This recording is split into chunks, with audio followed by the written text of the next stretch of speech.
Welcome to the Small Business Show. My name is Swire from Garuda Promo. In this episode, we have Julie Logan, consultant, copywriter, and product development specialist. Welcome to the show, Julie. Thank you, Swire. Can you tell us a little bit about your professional background? How did you become a copywriter and a content consultant? Yeah, it was kind of a circuitous route. I studied graphic design initially. I was obsessed with magazines. I thought I was going to be an art director of magazines. And it turns out I turned out to be a writer of magazines. Okay. So, uh, so when I graduated from UCLA, I was getting little jobs, little graphic design jobs, brochures and stuff like that. And I would just write the copy for them. I'd say, I'll take care of it. Don't get a copyright, I'll take care of it. And I didn't really know that I had anything special. I was always a reader. I knew I was bright, but I didn't really put anything. I'm completely self-taught.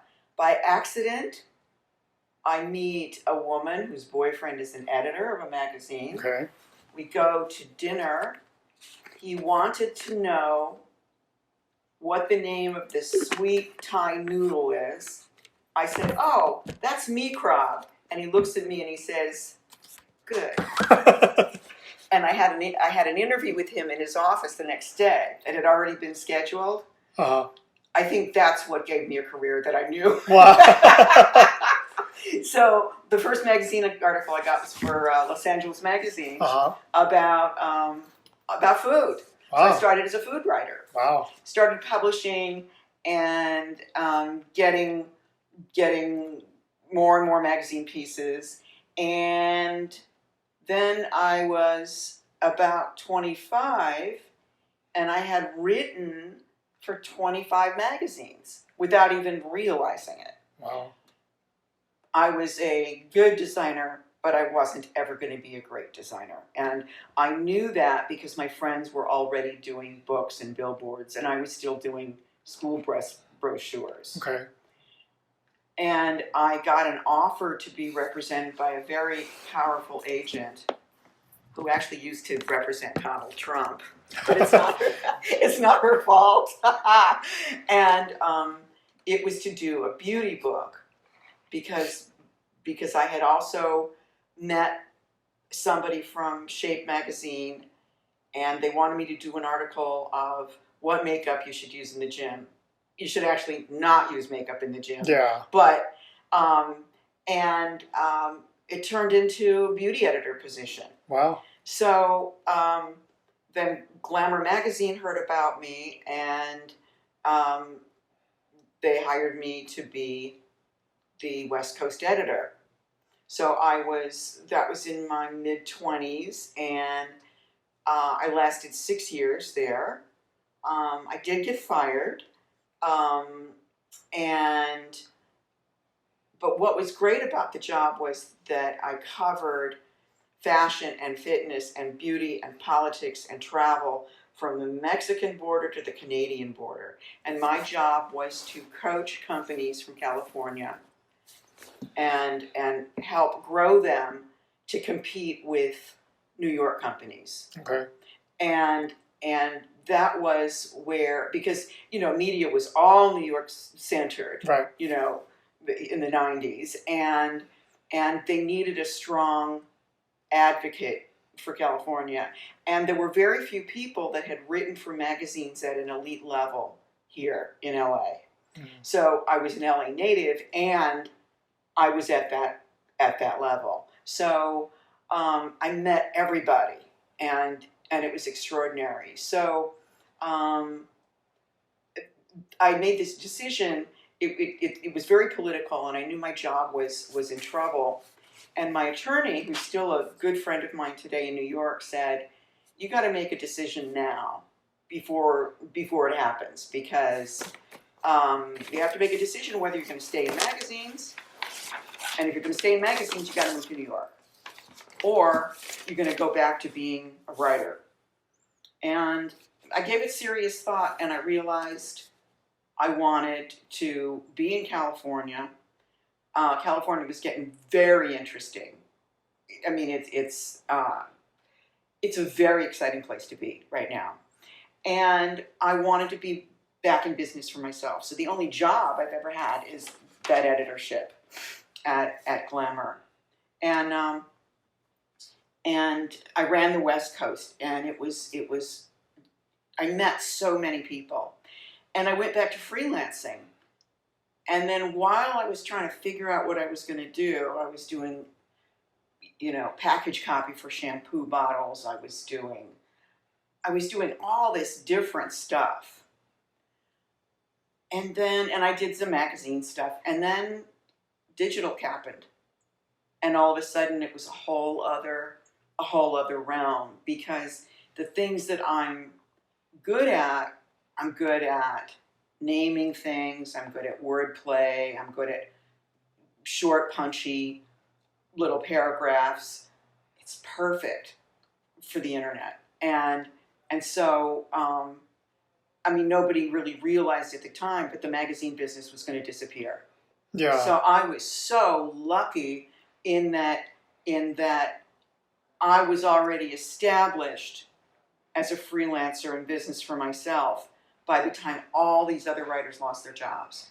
So I was so lucky. Wow. As far as the timing of everything.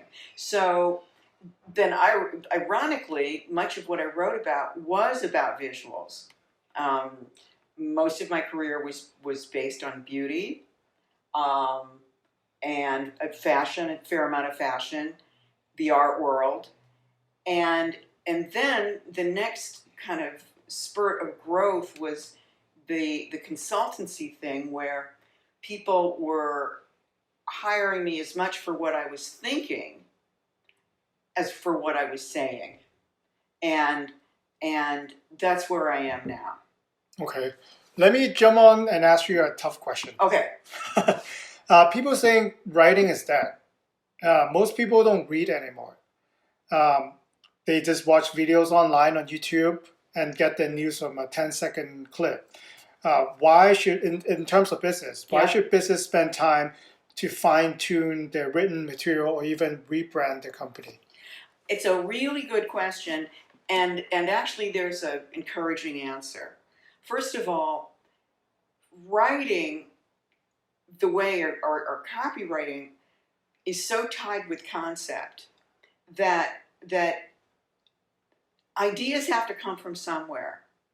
And if you're a good writer, you're a good thinker, and you can find work. The other thing is, in terms of publishing and printing, what digital has done is it's taken the middle out. All right? So you're always going to have high-end stuff. There's always going to be beautiful coffee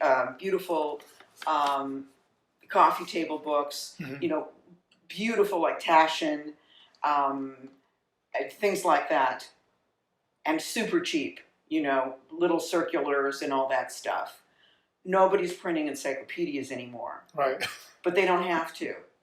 And the thing is about reading is that there's so many people in the world, and people who are readers spend money on reading. And so you're always going to have people that buy the high end of stuff. Right. Now, it's true that attention spans are shorter, but somebody's got to come up with that stuff. And so I had a friend named Wendy Posner, and I've known her kids since before they were born. And her younger one, he's graduating from high school now, but he always loved to show me videos that he thought were funny. Okay. And I thought they were funny. And I felt this great feeling of encouragement, because is that any different than sending something to someone, faxing somebody like a generation before, cutting something out and mailing it to someone? It's no different. It just happens faster. It just happens faster. So there will always be talent, and there will always be platforms for that talent. It will morph, but if you're flexible and you're creative, you will find you'll find work. And the other thing is a lot of commercial work is storytelling. Mhm. And you need people to tell those stories. Somebody's going to do it. And the other thing is to understand as well, and this is dealing with digital, is that what digital does is it amplifies, all right? But human sensation, human feeling, human emotion, physicality, it's all analog. That doesn't change. We're mammals. There's certain things that we want and we need. And when you look at the history of communication, starting with when we evolved from apes, language comes along, written language comes along. There's a hunger for material, and it's going to change. It's going to change enormously, but that hunger will always exist. So there was a question a number of years ago, which was, will video games ever become literature? Because they started as kind of cartoons or, Grand Theft Auto, shooting whatever you can or whatever. But of course they are. Of course there'll be a Shakespeare or a Charles Dickens. It's storytelling. It's layered storytelling. It's nuanced. Somebody's going to write those, and there's going to be important work done in video games. And I had never thought of it that way, but of course it is. They're making it more like a movie now when you play video games. It's not just shooting anymore. There's a big story behind it. Right. And so I'm absurdly optimistic in that. I mean, right now I'm collaborating on a cartoon book. I've had published cartoon books before. My partner, my new collaborator, is 18 years old. Wow. And a freshman at Art Center. Okay. And yet, I give her a list of graphic novels to read, and she gives me animated movies to watch. But we are creatively on the same wavelength. And she's very into anime, and she's very into cosplay.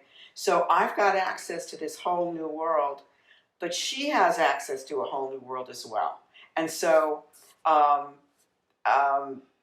it's very exciting. It's very exciting.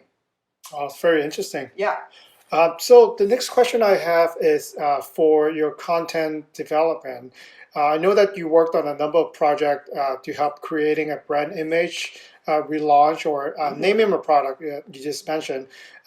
Can you give us some examples how you come up with those concepts and why a company should think about branding as part of their business planning? Yeah, that's. I'm going to divide my answer into a couple of parts because that's a really good one. First of all, what's the definition of branding? And there's all these different, complicated whatever. Branding is pretty simple, which is consistent messaging on identity across multiple platforms. So the product has to sync with the logo, has to sync with the t-shirt, has to sync with the jingle. It all has to make sense in very different entities. So it's identifying, it's clearing up. There's a whole mess of information, and it's clearing up what is the essential story. And it's usually a lot simpler than you think. And sometimes you think, this can't possibly be right. It's too direct. It's too simple. All right? I totally agree. Like, I'm not going to name names, but then when you go to a restaurant, you keep looking around to see if you see that kind of rat. If you see that kind of rat, then you know it's first. Then you know when you're eating, you got to drink it. Right. Like it's just emotionally, we have a brand or color in mind. So when I say coffee, you already have a brand in mind. When I say mattresses, Right. than a car or Right. like a luxury watch. So these are all branding that it gives people emotional triggers and different image that they're trying to be or pretend they are. So they need all those branding to help them. Well, and it's also, remember, it's you have to get into kind of neuroscience too, the way the brain is arranged. And branding is simply the commercial version of the way we identify and classify. And we tend to group things together so that we can process information. So on the one hand, it helps us work quickly. The negative would be where stereotypes, prejudice, and all of that stuff comes from. Mm-hmm. But knowing, I'll give you an example. I'm friends with a lot of people in bilingual families, as you know. So I have a friend who's Belgian, okay? So he speaks English and he speaks French. His kids go to the French school, but they're American kids. So when they were really little, I would try to read them a storybook in French. I had enough French that I can do that. Okay. They weren't having it. I was off brand. Their definition is that I speak English. Right. They speak French to their grandmother. Uh-huh. They speak French to their dad when they're alone. They speak English to their dad when they're around me, but they're very, very aware of what identity is. Okay. And their identity for me was speak English. Okay. And so again, it's consistency with what they recognize. And so getting to the brand, when you're dealing with creatives, creative can be designer, art director, copywriter, songwriter, whatever. When you're dealing with a commercial application, you have a job, and that job is a detective. And your job is to find your client's truth. And the more and better clues they give you, the closer you can get to the truth and express that truth as their brand identity. Okay? So, the reason and remember, visuals don't exist in a vacuum, and copy doesn't exist in a vacuum. So, what I love to do, and where you get really good work, is that when you work in collaboration with really talented people. I like to work with people that scare me a little bit. Okay. Not a lot, because then I just want to stay in bed. But if they scare me a little bit, I want to show off. Okay. I want to knock their socks off. I want to, and when I take on a project, sometimes there's this imposter syndrome of, am I going to be able to do it? Even now.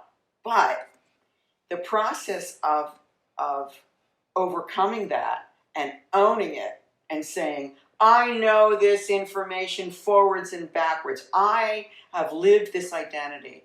And now I'm going to get into some kind of creative woo-woo stuff, which is when I'm working on something, and it can be something on, engineering for my German clients, Mm-hmm. or makeup for my Japanese clients, or I'm working on an archive for a developer. That mindset that I have, that is the most important thing that has ever happened to me in my life. And because if I don't genuinely feel that when I'm doing it, it's going to show. I have enough craft that I could fake it, but I have to really become immersed.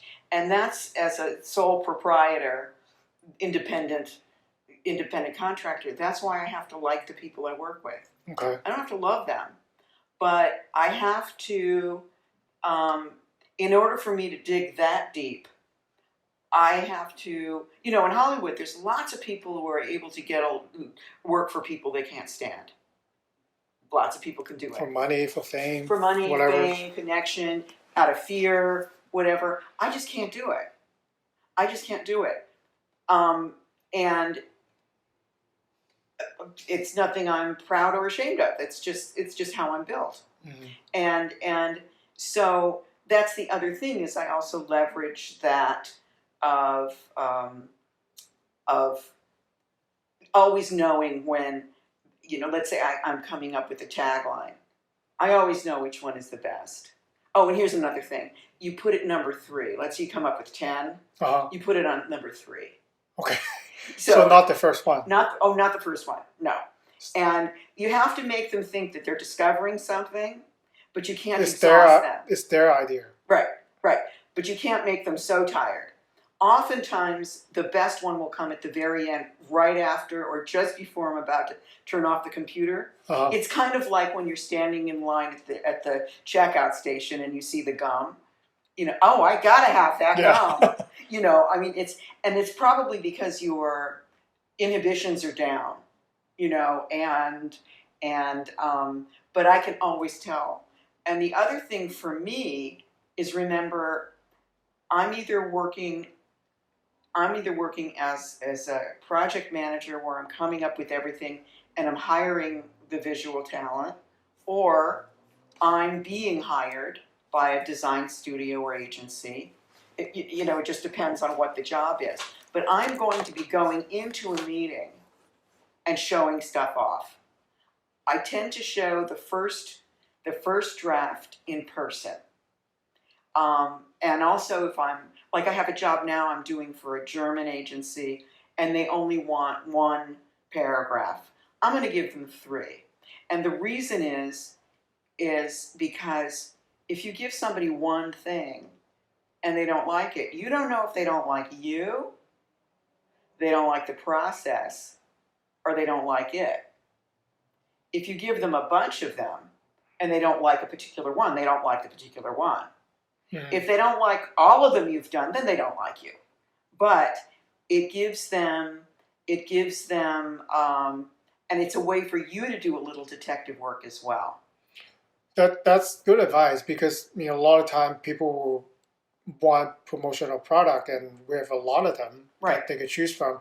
If you just give them one, they said no. Is it, like you said, is it they don't like you, they don't like your price, or they just don't like whatever you send them? Right. But if you give them more, they will give you more ideas that you could pick up on. Exactly. And then you could fine tune whatever that is needed. Trying to help them. Well, it's kind of like getting a 3-year-old dressed. You pick out 3 outfits, and you say, "Hey, you can wear whatever you want today. Which one of these do you want?" So you don't give them 10 choices. You give them 3. But also. And I would imagine this is true with your business, because I work with people who can make the decisions, like I said, on the cusp between small and medium. Oftentimes initially there's education involved. I have to teach them how it's done. Right. If it's an agency who knows how to look at material, a design studio, that's different. But oftentimes I'll have to do some educating. Now, the upside of that is that if they're bright and they're into it, then the way I go about the creative process becomes their definition. So the time that I'm putting in for teaching them is something that assures longevity, because they get hooked on it. They like how it's done. But you have to be prepared. Have you found the same thing? That you have to educate people of sometimes? Well, setting up the right expectation, I will use it, because sometimes they will come up with an idea at a higher level. But then, for our product, it's the lower level where you actually get it out. So how does it needs to be executed? Like, what kind of mindset, or do you need to come up with a list before you choose a product? So it's me sometimes, like you said, going backwards. So you got to have a logo first. Your logo got to be right before you jump on to printing thousands of products. Right. And then who are you really targeting? Like, who are your target audience? Sometimes they don't know that. So then you got to go back. You can't go to me yet. You have to figure out whatever in between. If your artwork is not right, talk to a graphic designer, or the copyright is not, the tagline is bad. Right. Then you got to go back before you come to me. Sometimes I show more than they ask for. Right. I guess sometimes it's good. Yeah. And then a lot of times they just didn't think about that. They want to jump from, now I have a business, I have a website. Now let's jump straight to promotional product. Right. And they skip a lot of things in between in marketing and branding and PR. Well, it's funny you should say that because there's some marketing experts that I've worked with a lot that I'll recommend, but it's and the other thing is that there's psychology involved, and I'm assuming that we're talking about someone that doesn't know, not someone who's negative. Okay, let's assume that we like client A. Is that sometimes you have to break it into pieces, and with some clients, I'll even say, whoa. I say, you're going to get everything you want. It's not going to be when you want it. Mm-hmm. It's not going to be in the order you want it. But let's capture the feeling that you get when you see this, and let's get that before we go to the, advanced portion. Mm-hmm. And so it is managing expectations, and then it's also what I call a website, but it's any commercial interaction, is a cascade of yes. So you always think of what's your call to action. On a website, it's usually one of two things: buy it or schedule it, right? So you don't have to write an encyclopedia.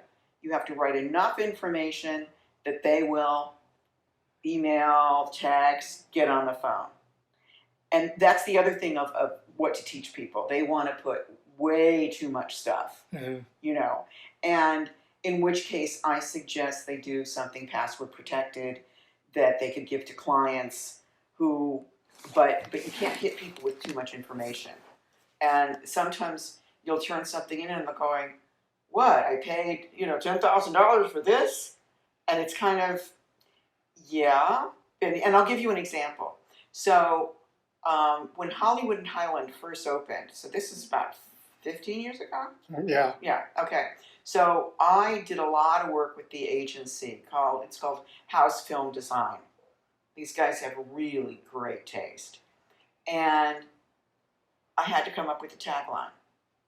All right, now, in the Hollywood and Highland, they have these big elephants that were from a D.W. Griffith movie called Intolerance. It was before talkies. And so my brief was, it had to say fun and exciting, it had to say fashion, it had to say entertainment, trendy, and it had to have elephants in it. Okay, they love the elephants. We went through hundreds, literally, of lines to try to come up with, to communicate what that was. Mm-hmm. And we finally broke the code, and it became Live Large. And the visual was the two elephants, and it was, we all knew when we had it. It was Live Large. And the next year it turned into Live Larger. And so here this is two words, but what you're paying for is those hundreds of lines that we produced and rejected. That you sometimes it will pop into your head, but it's not magic. Sometimes you have to go through the process. And the good clients, there's two kinds of good clients. One loves the process, and they love doing it with you. You're entertainment for them. Right? Uh-huh. The other loves you, loves what you do, and says, just do it. Right. So that's what this archive job is. Just do what you do. And it's every time they communicate with me, it's, oh, you're great, thank you. Okay. Well, that's the perfect client. You know, you prove that you're worthy and you know you're good at what you do, and they just trust you. And then the other thing is that because it's difficult sometimes for people to understand what you do. These people do understand what I do, but I'm very transparent in the beginning. I keep very careful notes of what I do, how long it takes. Mm-hmm. On this archive project, because it's visual, I took pictures. You know, my living room was covered with, I had to preserve 500 newspaper clippings, you know, whatever, and I would take pictures and send them. And they finally said, you know, you don't have to document everything. But they only said that because I did document everything. Because the other thing to realize is that the person that you're interacting with, and this is true with your business, has to sit in a meeting with people who don't know you and will never meet you. So you have to give them the language and the material to look good. Your job is to make them look good to their people. So if you do that, you got a client for life. Agree. Yeah, because they will be showing their superiors or Yes. the investor. Yes. And then my job and our job Yeah. is to make them look good. Like the Right. more we can make them look good, the more business order that you're going to get. Absolutely. And if they go to another job, they'll take you with them. And you know what both of our services are involved with is storytelling. So if there's a fun story attached to something, on my German clients, oftentimes I'll write, and their English is perfect. I mean, it's astonishingly good, but they didn't grow up here. Okay, Mm-hmm. all of my German clients for this agency I work for, they've all done a year of college here or in the UK. They understand wordplay, but sometimes they might not know, oh, this is in reference to a toy that every kid had. I'll write them a little funny, you know, short little paragraph essay that's a story about this thing that we're writing about. And I know they enjoy it. And it's a story that they can take into a meeting as well. Yeah, it's good that you know a lot of different culture, different industries, and I think similar in our industry also there was a trend that I think about 10 years ago trucker cap was in. Right. All the people in Hollywood want to look Yes. like a trucker, but then you know where do you get the inspiration? Just go to auto mechanic shop Right. or talk to the trucker. Just people pay thousands of dollars trying to dress like a mechanic. Right. Right. Still does. Well, you know, I often did when I was at Glamour, and even now I'm asked to do trend forecasts.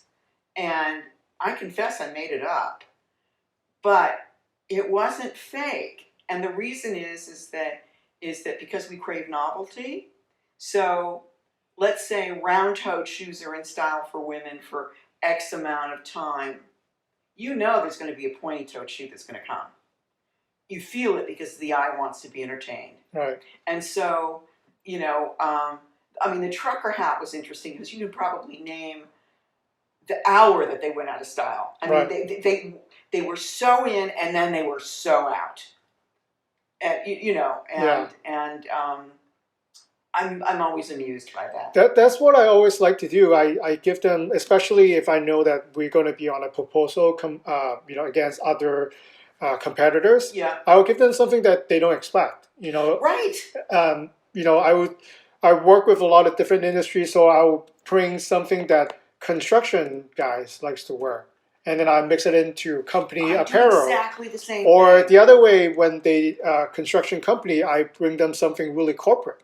Sometimes they didn't expect that, and you know, a lot of time that's how we're able to get those accounts. Well, because the other thing is that I mean, a real compliment is that when people say, "Oh, we're so oh good, we have a meeting with you." They're secretly trying to pretend there's something else. Right, but it's some of it's theater in a funny way, and you know how everything has a code. But I find that when I bring stuff in, their world gets a little bigger, and that's the other thing is that when you're independent like we are and travel a lot, people tell us a lot of stuff. We know a lot about people in different professions. We know who to call if we don't know it. So what happens is that you give this big experience. And the other thing is that I wanted to mention was that at the beginning of my career, when I got Glamour, my life changed dramatically because all of a sudden I had an assistant, I had, an expense account, I had, cars. It was all very glamorous. So for 6 years, I didn't do a lot of stuff outside of my job. And before that, the attitude was, certainly from my family, that if you were freelancing, you were kind of a loser. Somebody you want wouldn't take you. Big business, Right. a town car, Right. expense account. Right. Yeah. When I emerged at the end of the 90s, the attitude was very different as digital was coming up. Of you're making it on your own, you've really got it going on. And so what you find is that if you have elite credentials, and in my case, it was Condé Nast, and it was Neutrogena, because I did a lot of consulting for them, that you had a lot of people who were trained in elite, either corporate environments or entertainment or something, that went out on their own. So they're carrying those skills with them, agency or, because my work is a very high standard. And so having those two companies in my past, people will say, oh, well, if she worked for them, she certainly good for us. Yeah, exactly. But it's you'll find that there's a certain personality of someone who has taken their skills and gone out on their own. And the clients who like that really like it. And then the other thing, there's a turning point where, and it's part of growing up, when you realize that not everybody has to like you or will like you. In the beginning, you want to be, loved by everybody. Right. As soon as I let that go, and it doesn't mean that I have bad manners, but as soon as I realize that I have my own brand and identity, and really realize that there's a lot that there's a lot smarter, there's a lot this, there's a lot that, but nobody can out Julie Logan me. I can do that better than anybody. So you brand it yourself? Yes. Okay. Definitely. And now I have enough craft that I can mimic something. But the more you know, the more you know. And I even like getting jobs where I don't really know much about. I have a German client that does very, very high-end windows. Okay. Triple glazing, this and this. And so I learned a lot about engineering windows. And I had a blast. Wow. Brings me to my next question. Yeah. I've seen you work, and you introduced me to a word called monotasking. Yes. But for those of us who like to multitask, do 10 things at a time, tell us a little bit more about monotasking and, using that window example. How do you learn about all those windows? Okay. That's a wonderful and a favorite question of mine. First of all, remember, I don't monotask folding the laundry. There's some kind of broadcasting going on. I'm watching, streaming, listening, whatever. Right. I don't have to be totally present for that. Okay. The thing is that, and it also gets back to the brain. The first thing you have to know if you're in a creative enterprise is what your circadian rhythm is. Where are you the smartest? That's when you need to do your creative work. Then you do things like your exercise, your QuickBooks, or whatever outside of that. Okay? Because I know that I'm the most powerful early in the morning. That's probably why I can deal with European clients, because I can talk to them at 6 in the morning and be awake. Right. I'm really stupid at 2 p.m. Okay. Except for right now, right? So, and the reason that I say that is because remember I was talking about how I have to be totally concentrate and totally immersed. That is because I'm present. And I've watched people destroy themselves trying to multitask. You know, I knew I had a client once, and we would be in a meeting, she would be on the phone, she would be texting and looking at her computer at the same time, and her employees were running in at the same time. You know, finally I refused to meet with her in her office and said, we're only meeting at your house. Because and if it's something requiring difficulty, you know, you can listen to music when you're doing rote work. You know, you're packaging stuff up or whatever. Mm-hmm. But if something that you really want to be right, it has to be. Nobody can compete with you if you are totally concentrating. It's and you actually get more done. You get more done, but also I also know what my rhythm is. I only have 3 hours of real creativity in me. But you see, I work for myself, so I'm not at the water cooler. I'm not going to the bathroom. Well, I go to the bathroom, but you know, I'm purely working. I'm doing what I'm doing. Mm-hmm. You know, if you want to get good work out of me, don't make me an employee, because you will not get your money's worth. You know, I will waste my time. I will be online looking at, you know, yak fur wigs because I read something somewhere. If you want a good job, you hire me doing what I do. You hire me for the job. Okay. And so I think it's a privilege to work for yourself. But what makes me like what I do is when I'm able to get into the zone, and that's concentration. You cannot multitask when you're in the zone. You know, if the purpose of multitasking is to get more done, it depends on more what done. Because we're animals. We're made of flesh and blood and neurons, and the Americans think that the infinite is possible. Well, if I work this much, I get this result, and if I work twice as much, I'll get twice the result. And it's not true. We have limits. That's why I'm a big believer in, you know, having an active social life. I'm a big believer in naps. I'm a big believer in taking care of myself. But I want to be, and I'm not great at this all the time, but I want to be present. I want to be here for my work.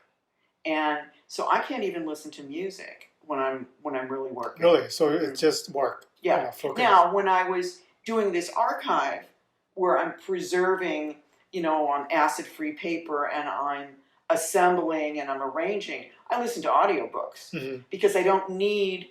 But then if part of this archive involves writing paragraphs, I got to turn the audio off at that moment. Mm-hmm. Because the other thing for me is that I write rhythmically by ear. Oh yeah, how so?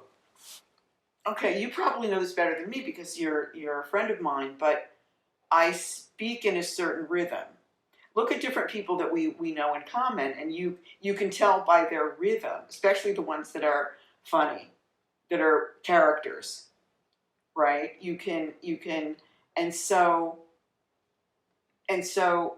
I have to hear it, and sometimes I'll read it out loud just to hear it, but it's because it's not only reading; it has to sound great also. Mm-hmm. Even if you're only reading it. And I think that's where that magic X factor comes into it, because I can't really explain it either. But people have seen it when I go into, you know, let's say I'm with a client, let's see, I'm with a designer and I'm brainstorming, and I'll just blank out, and somebody will say, "Whoop, there she goes," and it's my brain will just take off looking for, what that idea is, or that phrase. And but I'm very, very. I've seen too many people almost get in accidents as they're on the phone with the coffee, screaming at their kids, Right. driving an SUV. Yeah, slow down. Yeah, slow down. Now, that said, I listen to audiobooks in the car Mm-hmm. because I can. Well, it's LA. We get stuck in the car Yes, quite often. we do get stuck in the car. Yeah. So, but it's we get greedy. We get, and the fact is that these limitations, we get hungry every few hours. We need to exercise our bodies. We need to be around people that make us laugh and feel good and feel happy. We need all of these things. Mm-hmm. And maybe just at different times you got to plan your day right. better. That's right. That's right. And I was, much of my life I was really unhappy. And a few years ago, I woke up and I realized, to my absolute astonishment, that I was happy. Was really? Whoa. I wasn't, my identity, and I thought, wait a minute, I have the life that I want. I have the profession that I want.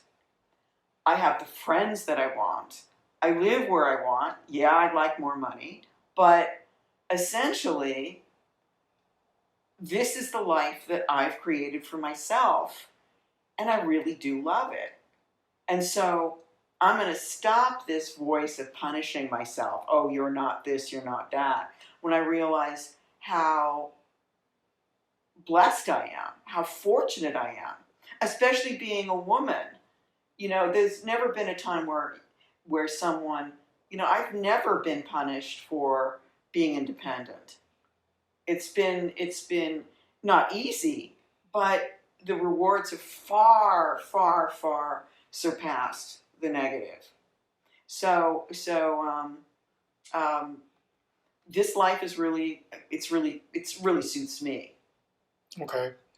Well, wanted to ask you this question. We've been talking about, develop content for a while, and I think you agree with me that content is still king. Oh, yeah. Right? Yeah. So for listeners out there, are there a list of things that they should do and the things they shouldn't do when trying to develop their own voice or content? Well, I think that talk to people and listen to people. That's sometimes, I don't really tell a lot of people what I'm working on. Mm-hmm. But sometimes I will get people's opinion on things, that I'll give you an example on this window job. It's a kind of window that has a little opening at the top. So it's a way that skyscrapers can let fresh air into, right. And it avoids the sick building syndrome. Okay. So I was thinking about different kinds of windows all over the world, and I remember that a friend of mine had told me that in old peasant cottages in Russia, that there's a little door inside the front door. Okay. Because it gets very hot and stuffy. And it lets in cool air. Circulation yeah. In the wintertime. Right. And I remembered them telling me about this, and I looked it up and I found it. Wow. And my job was to name this new system.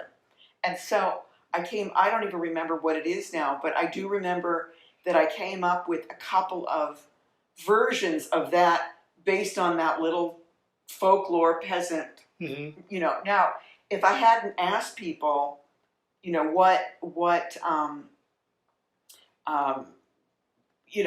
tell me about windows and peasant huts, I don't know how it came up, but it came up in conversation. So you kind of immerse yourself. you're going to find that brainstorming is really helpful. There in improv, if someone is going to be a writer, I took classes at the Groundlings for a few years, and or take stand-up classes, because it teaches you there are no wrong ideas, and there's this whole thing of yes and. So if somebody suggests something and you don't think it's great, what you do is you say, yeah, but what if you added this? Right? You don't make people wrong. So the thing is, you have to be, in order to come up with ideas, you have to be prepared to come up with bad ideas. Okay. Okay? And it's going to happen. And sometimes it's just kind of like exhaust coming out of, it'll cough it up. So the other thing is that you do what's called automatic writing. You just write as many things as you can possibly think of, and then be prepared to finish it. But that you might have the rough stuff. Mm-hmm. The big picture. The big picture. Mm-hmm. You can gamify. Sometimes I'll take a magazine and I'll say, all right, I'm going to open this magazine and there will be an idea in here on this page. And there will be, because does it has to be related or just random magazine? It can even be random. Wow. It will be because and that gets to when you gamify something, you come up with a system, and there's a playfulness, that if you could possibly inject a playfulness into it of tricking yourself, it's you can even do things like put a cookie in front of you and go, all right, I'm going to write down 15 lines, good or bad, and then I can have that cookie.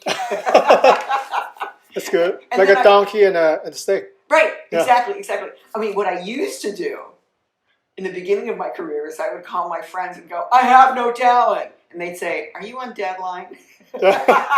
So they knew. They knew. Okay, so it's and remember, the more ideas you have, the more ideas you have. But the other thing is, and this is based on the brain too, and study, brainstorm for 45 minutes, put it down. Pick it up the next day, or pick it up in an hour. You can't, even when kids are studying, it's you got to get enough sleep, and you do it in chunks. You're going to remember it. It's going to be better in chunks that you come by. You can't do it all at once. So what I do is, let's say I have taglines or naming. I get a lot of jobs where I name products. I set everything up. I set the document up, and write all the labels out, and I write, at the top, everything is formatted perfectly, because then I've already started it, and it gets easier. Okay, the things not to do. Try to do it all at once. Right. Yeah. So you're suggesting to break it down to pieces, like you said, different times, Yeah. put it down and come back to it. Yeah. And it's also great, start and do some exercise. I'm not a runner, but I'll do bar method or something. And what will happen is your brain will return to it. It'll if you've started it, the ideas will come to you. Because the great thing about doing some sort of cardio is that it will break down your inhibitions. Because the truth, the answer is there. It's waiting for you to be smart enough either to trick it, to seduce it, to attract it. Okay, so what else not to do? To try to do it all at one time.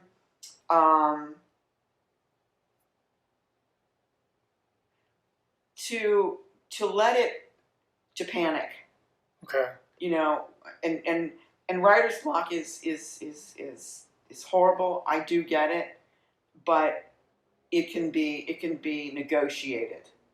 It can be, but also, as far as deadlines are concerned, one thing not to be is dishonest with your clients. If you know you're going to be late, let them know as soon as possible. Don't just ignore their calls and then turn it in, 2 days late. You have to be a grown-up and say, hey, this is going to be in try to meet your deadlines, but if you're not going to be able to make it, you got to be honest. Right. I think that's true for life and business. You know what? It's definitely true. Yeah. It's definitely true. And the other thing not to do is don't turn anything in on a Friday. Why is that? Well, because I always like to, because I don't have kids, if I have the weekend, that gives me that, I'm going to get more done with 2 4-hour days than 1 8-hour day, right? Okay. And so, first of all, they're not going to do anything with Right. it, right? Secondly, even if you finish it, you're going to think of something else after it's done. Right. So I like to have something pretty much done on Friday. Then when I'm really fresh, polish it up on Saturday and send it over on Monday. Mm-hmm.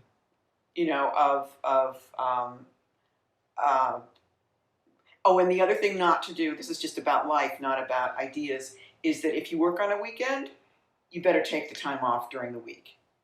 This is you don't get extra points. Balance. Mm-hmm. So go to a movie, meet a friend for lunch, whatever. Yeah, some of the best idea. I started swimming not too long ago. I swam before, but some of the best idea I have for business coming from swimming. It's physical demanding. I'm swimming and trying to catch my breath, but then my mind is clear. I have a lot of concept, and then I thought it through while I'm swimming. And that's the other thing to do is that make sure there are Post-its and pens everywhere. In the car. For ideas. Right, yeah. Because, I did a cartoon book when I was first starting out, and the idea came to me in the shower. And I ran out, soaking wet, wrote the idea. And it turned into a column. It turned into a book. It turned into, because it just popped into my head. Wow. So, it could happen anytime. It could happen anytime. But the great thing about swimming, for example, is that now you're creating a pattern that you let yourself be creative. That it's a happy occasion for you, and it's a relaxed occasion, and so you're very accepting. And then the other thing I do is I get hypnotized.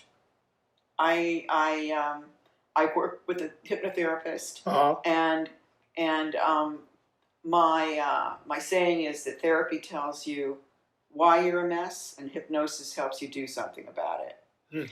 And what's great, certainly the hypnotherapist I work with, is that you have to ask a specific question.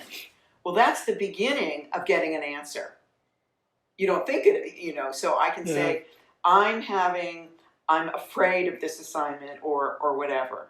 And it helps. Okay. So, never plagiarize. Yeah. Yeah. That's given. Yeah. Yeah. And also expose yourself. You don't have to torture yourself, but expose yourself to stuff that you might not normally look at. If you have a friend with a teenage kid, hang out with that kid and have him be your consultant. Of you're going to be able to, there's a project I want to do with kids, and I'm actually going to interview your daughter, your 10-year-old. Okay. Because she's my expert on 10-year-old girls. I think I do the same too, because when I try to, study better in an industry, for example, I'll talk to lawyers, I'll talk to mechanics, I'll talk to an insurance agent, or, even like a doctor, chiropractor. And I ask them a lot of questions so I can learn more about their story, their background. And that's why I'm doing the Small Business Show also, is I wanted to learn more about how people come up with creative idea, Yeah. how they're dealing with difficult situation, Yeah. and then most of all is, are there any things that makes them successful? Is there a trial of pattern that I try to identify and improve myself and the listeners? Well, it's really it's really, in a sense, being a therapist. You're getting into someone's brain. I mean, I love that stuff. That's because then you can express their truth. So there's a gift item with their logo on it that speaks to their truth, and you're going to find it for them. Yeah, I think it's the emotional. If you could spark the emotional factor with promotional product, then it's a successful campaign. Well, and that's the same thing. I'm fortunate in that I've written a lot of humor. So when you do and I don't always, my stuff isn't always funny, but when you're able to do something funny and it works, you've already connected. People, really, they really respond to that, and it's just something that will immediately communicate something. But it's not always appropriate. But I try to have a logic. There's always this challenge of how simple can I make it. The cartoonist that I'm working with, she is able to do a sketch of somebody that captures their essence so accurately, it's staggering. And I asked her, what are you doing? And she said, well, it's a real discipline, because I'm trying to do less and less to capture more and more. And she said, and it's impossible, because eventually I'm going to end up with a blank piece of paper. Right. But I need to get as close to that as I can. And I said, it's the same with copy. It's how can I make it as strong and powerful and evocative and emotional and impactful, and with less and less. And it's one of those things. You're never going to get there, but you can certainly try. Well, Julie, it's been fun talking with you. Thank you for sharing a lot of your wisdom. And any final words for a listener about branding? Branding is looking and listening. Become a good listener. And remember, branding is just the commercial aspect of identity. So think about identity. Think about how people identify themselves, their peer group, their culture, and their life. All right. Thank you so much, Julie. Thanks Thank for you, having me. Swire. All right. Take care.